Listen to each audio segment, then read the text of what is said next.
लोकसभा चुनाव के दूसरे चरण के लिए 13 राज्यों और केंद्र शासित प्रदेशों की 88 सीटों पर मतदान जारी है। दूसरे चरण में लोकसभा अध्यक्ष ओम बिरला, 5 केंद्रीय मंत्री, 2 पूर्व सीएम और 3 फिल्मी सितारे मैदान में हैं। इसके अलावा राहुल गांधी, शशि थरूर और हेमा मालिनी की सीट पर भी वोटिंग हो रही है। जिन 88 सीटों पर इस चरण में मतदान हो रहा है उनमें आधी से अधिक सीटें यानी 52 भाजपा के पास है, वहीं कांग्रेस के पास 22 सीटें हैं।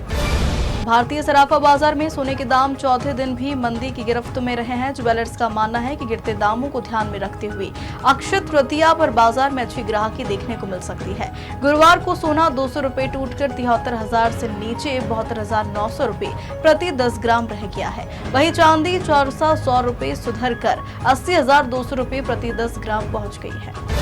देश में चुनाव इलेक्ट्रॉनिक वोटिंग मशीन से ही होंगे, बैलेट पेपर से नहीं। इसके अलावा ईवीएम से वीवीपीएटी स्लिप की 100% क्रॉस चेकिंग भी नहीं होगी।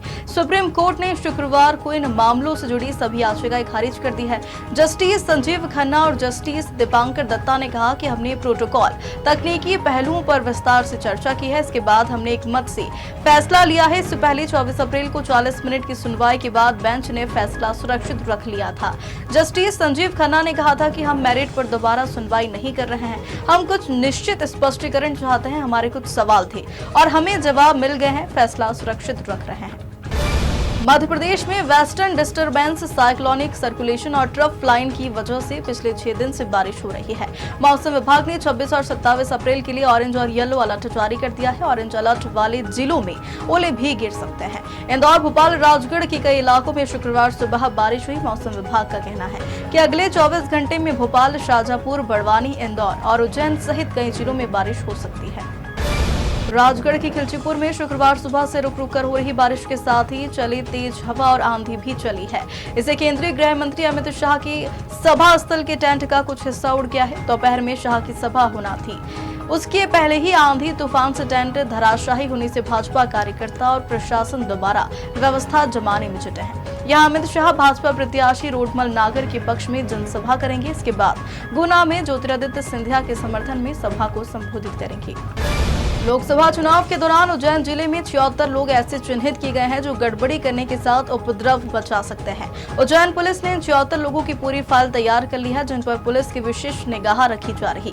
मतदान और मतगणना के दिन भी इन पुलिस द्वारा खास निगरानी रखी जाएगी। इसके अलावा 480 लोग भी ऐसे हैं जो चुनाव के दौरान संदिग्धता की श्रेणी में रखे गए हैं। इनसे 50,000 रुपए से लेकर 1 लाख रुपए तक का बाउंड ओवर करवाया गया है।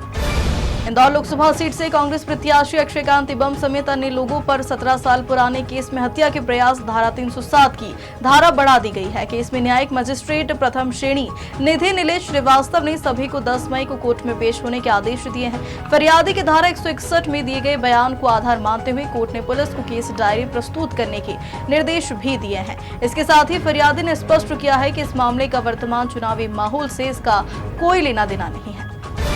बागेश्वर धाम के पीठाधीश्वर पंडित धीरेन्द्र कृष्ण शास्त्री के भाई शालगिरी राम गर्ग ने देर रात सागर रोड मुखवारी टोल प्लाजा कर्मियों के साथ मारपीट की है। इस मामले में शालगिरी राम गर्ग सहित 10 लोगों पर केस दर्ज किया है। बता दें कि पहले भी धीरेन्द्र शास्त्री के भाई मारपीट सहित अन्य विवादों में रह चुके हैं। गाँव के ही एक व्यक्ति का जातीय अपमान व मारपीट की थी।